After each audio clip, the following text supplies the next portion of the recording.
The 1970s gave Black American music its widest stage yet. Philly strings, Muscle Shoals grit, Motown polish turning into something rawer, freer, more dangerous. But behind every gold record was a decision, a mistake, a moment of desperation that could unravel it all. 10 of them almost didn't survive their own decade. I feel good. I knew that I wouldn't. A soul legend stood in a bathroom doorway, his back scalded raw, while the woman who loved him lay dying by her own hand in the next room. Days later, the tabloids ran the headline, and a career built on gospel fire nearly burned to ash. This is R&B Pulse Track, where the vinyl still spins, the stories are true, and the legends who shaped soul, funk, and R&B get remembered not just for their hits, but for the moments that almost erased them completely. Number 10.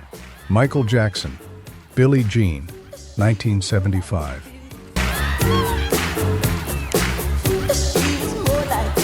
By the mid-1970s, the Jackson 5 were Motown's crown jewels. 5 brothers from Gary, Indiana, who had turned bubblegum soul into a national obsession.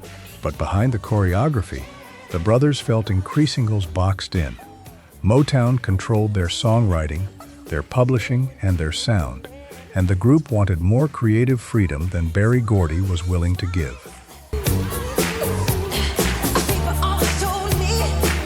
In 1975, the Jacksons made the boldest business move of their young career. They left Motown for Epic Records. It nearly cost them everything. Motown owned the name The Jackson 5, and the label sued, forcing the brothers to rebrand as simply The Jacksons. Worse, Jermaine Jackson, married to Gordy's daughter Hazel, chose to stay behind, splitting the group and the family down the middle.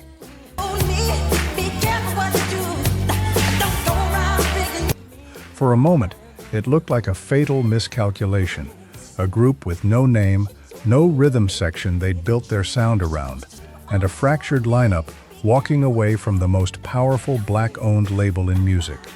Radio was cold. Industry insiders whispered the Jacksons had made the mistake of their lives.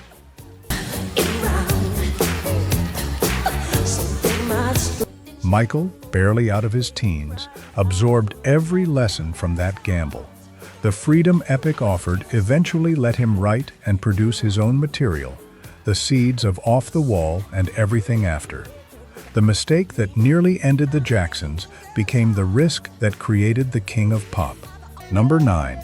Bobby Womack, If You Think You're Lonely Now, 1965. Bobby Womack had one of the great young careers in soul, a gifted guitarist and songwriter who'd played alongside Sam Cooke, one of his closest mentors and friends. Cooke's sudden, violent death in December 1964 devastated the young musician, who owed much of his early career to Cooke's guidance. Then Womack made a decision the industry never let him live down. Just months after Cooke's death, he married Cooke's widow, Barbara Campbell. The reaction was immediate and brutal. DJs pulled his records from rotation, promoters canceled bookings, and much of the black music community viewed the marriage as a betrayal of a man who could no longer speak for himself.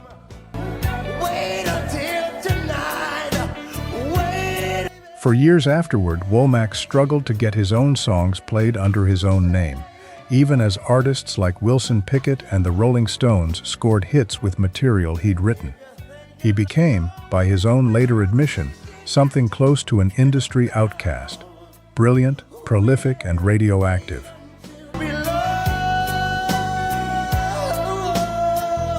It took nearly a decade of grinding session work and ghostwriting before Womack rebuilt his solo career, culminating in mid-70s success with albums like Understanding and Looking for a Love Again. His comeback remains one of soul music's great redemption arcs, proof that talent alone doesn't guarantee forgiveness, only time does. Number 8. Gladys Knight and the Pips, Midnight Train to Georgia, 1973. Gladys Knight and the Pips had spent years fighting for the recognition Motown never fully gave them, overshadowed by bigger acts, underpromoted, and restless for creative control. In 1973, they made their move, signing with Buddha Records for what looked like a fresh start, and finally landing the crossover hit, Midnight Train to Georgia. He once knew, oh yes he did, he said. But the group's earlier contractual entanglements caught up with them. A dispute over the terms of their Motown exit and prior obligations dragged the group into prolonged legal proceedings, and at points, court injunctions restricted their ability to record and perform under their own name while the matter was unresolved. I'd rather live in his word than live with. For a group riding the momentum of the biggest hit of their career, the timing could not have been worse. Every week tied up in litigation was a week off the road, off the radio, and out of the spotlight that could vanish as quickly as it arrived. What's left of his world. Knight and the Pips eventually settled the dispute and returned to full touring and recording strength, but the legal battle cost them precious momentum during what should have been their victory lap. It remains one of the era's clearest examples of how contracts, not talent, could make or break a career. Number 7. The Temptations. My Girl, 1968.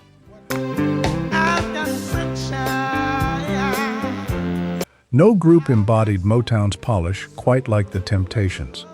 5 voices, 5 personalities, one impossibly smooth sound. But by the late 1960s, lead singer David Ruffin's drug use and erratic behavior had become impossible to manage. Missed shows, late arrivals, and mounting tension with his bandmates pushed the group to its breaking point.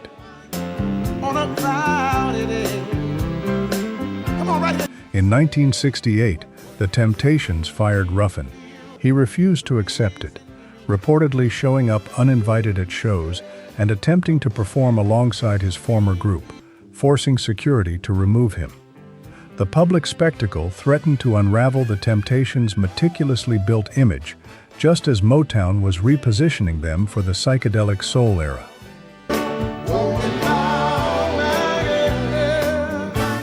The chaos didn't end there. Through the 1970s, the group cycled through member after member.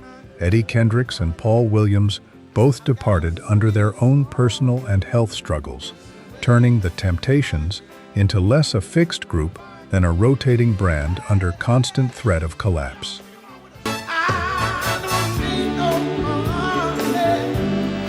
Somehow, the group's sound survived its own instability. Producer Norman Whitfield reshaped their music around the chaos, delivering era-defining hits like Papa Was a Rolling Stone. The Temptations proved a group could survive losing its foundation again and again, as long as the name and the harmony held. Number 6. Isaac Hayes. Theme from Shaft, 1976. By the mid-1970s, Isaac Hayes was one of the wealthiest, most influential black artists in America, an Oscar winner for Theme from Shaft, a Stax Records cornerstone, living the kind of extravagant lifestyle his success seemed to justify. Mansions, gold-plated cars, a private zoo.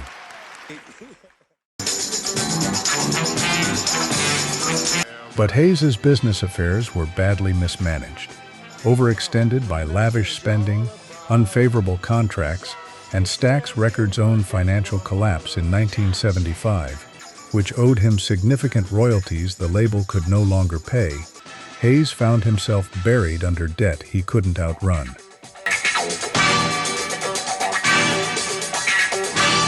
In 1976, Isaac Hayes filed for bankruptcy.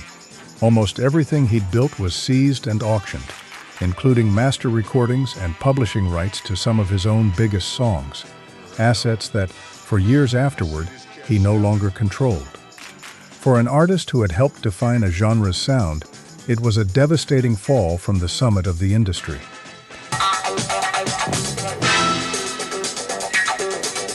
Hayes spent much of the following decade rebuilding, taking session and production work before eventually reclaiming his footing as both a musician and, later, a beloved actor and voice performer. His story became a cautionary tale the industry still references. Talent and fame offer no protection against a mismanaged ledger. We're halfway through the countdown, and if you're new here, welcome to R&B Pulse Track. If these stories are hitting you the way real soul history should, do us a favor, hit subscribe, and tap that notification bell so you don't miss the next one. Because the deeper we go, the harder these stories get. Number 5. Sly Stone, Everyday People, 1971. Sometimes I'm right, and I can be wrong. Sly and the Family Stone had rewritten the rules of funk, soul, and rock. A mixed-race, mixed-gender band delivering utopian anthems to a country in turmoil. But as the 1970s began, Sly Stone's escalating drug use turned that momentum into chaos.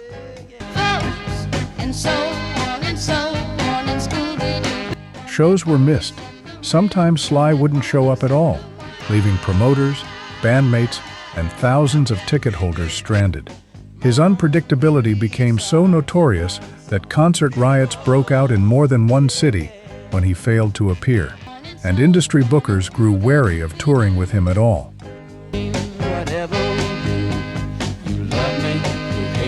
The band that had once headlined Woodstock was disintegrating from the inside, key members departing, trust eroding, and Stone's reputation shifting from visionary to liability. The 1971 album, There's a Riot Goin' On, made largely in isolation, captured the darkness of that unraveling in real time, a sonic diary of a genius losing his grip on the machine he'd built.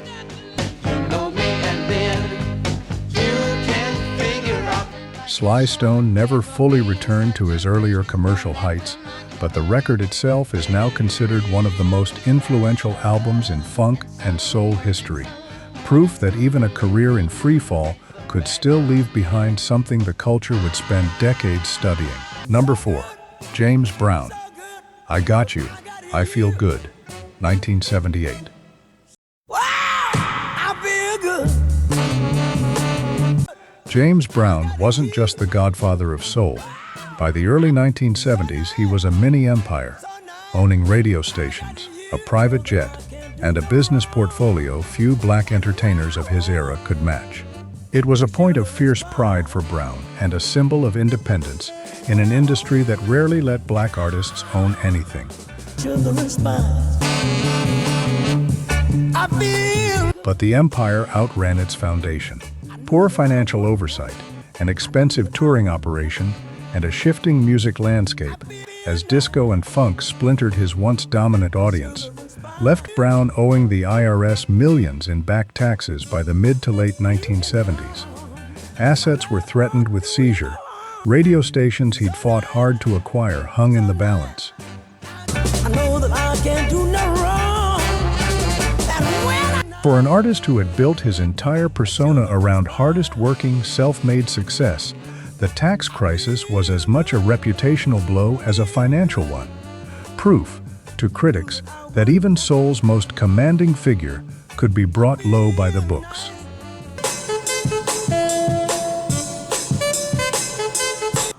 Brown spent years negotiating his way out of the debt, scaling back and rebuilding through relentless touring. The same work ethic that had built the empire now saving it. His 1980s resurgence, powered by a new generation of samplers and hip-hop producers rediscovering his catalog, proved the godfather of soul was far from finished. Number 3. Wilson Pickett, In the Midnight Hour, 1976. I'm gonna wait till the midnight hour. Wilson Pickett built his name on raw, unrelenting intensity, the wicked Pickett persona that powered hits like In the Midnight Hour and Mustang Sally. But that same volatility, on stage and off, followed him into the 1970s in increasingly destructive ways.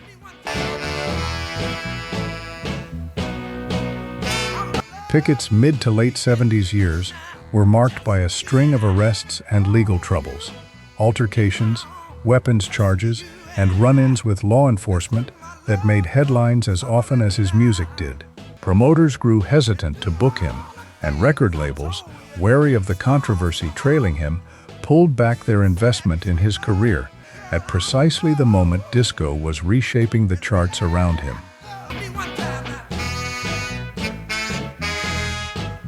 Where Pickett had once been one of soul's most commercially reliable hitmakers, by the back half of the decade he found himself increasingly on the outside of an industry moving on without him, his sound and his reputation seemingly out of step with the moment.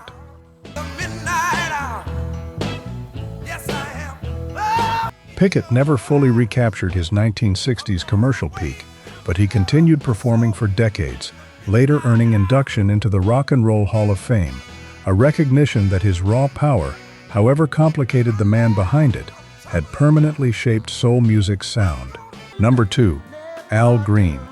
Let's Stay Together, 1974.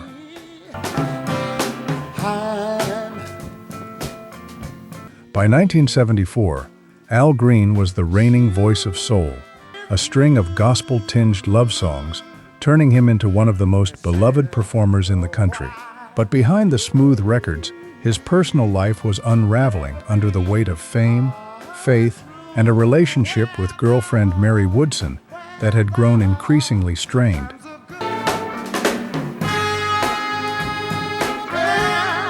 On the night of October 18, 1974, Woodson attacked Green with a pot of scalding hot grits while he was in the bathtub, severely burning him, before taking her own life in another room of his Memphis home. The tragedy stunned the industry and the public alike, and the incident, sensationalized by tabloids for years afterward, cast a shadow over Green's career that his music alone couldn't lift.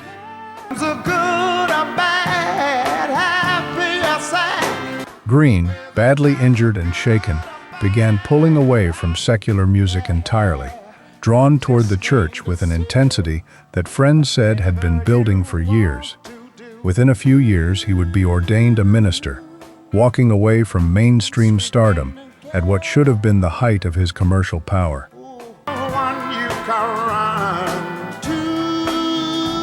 Rather than ending his career, the trauma redirected it.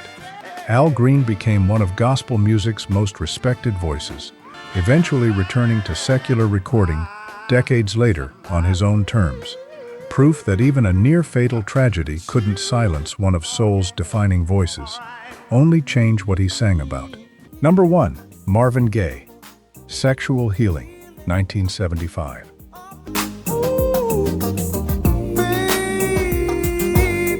Marvin Gaye entered the 1970s as Motown's most artistically ambitious voice, having fought Berry Gordy for the freedom to make What's Going On, a risk that paid off, cementing his reputation as one of soul's great visionaries. But the decade that followed nearly destroyed everything that album had built.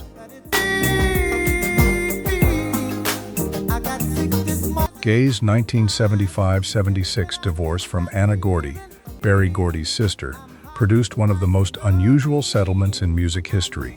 A court ordered that royalties from Gaye's next album be paid directly to Anna as part of the divorce agreement.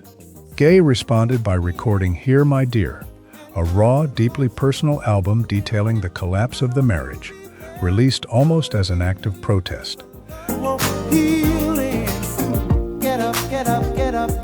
At the same time, Gaye's finances were unraveling. Years of extravagant spending and poor tax planning left him owing enormous sums to the IRS, forcing him, by the end of the decade, into self-imposed exile in Europe, hiding from creditors and struggling with depression and drug use, far from the spotlight that had once defined him. For a moment, it looked like Marvin Gaye, one of the most gifted voices in American music, might simply disappear, broken by debt, divorce, and disillusionment.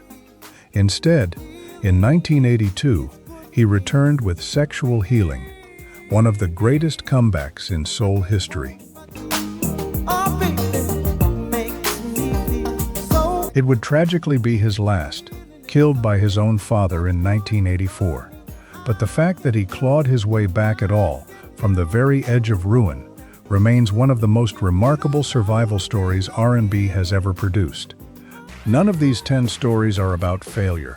They're about how close genius can come to disappearing entirely, and how often it doesn't. A bad contract, a reckless night, a decision made in grief or desperation, none of it erased what these artists gave the world. If you want more true stories behind the legends of soul and R&B, subscribe to R&B Pulse Track, because behind every classic record, there's a story you were never told.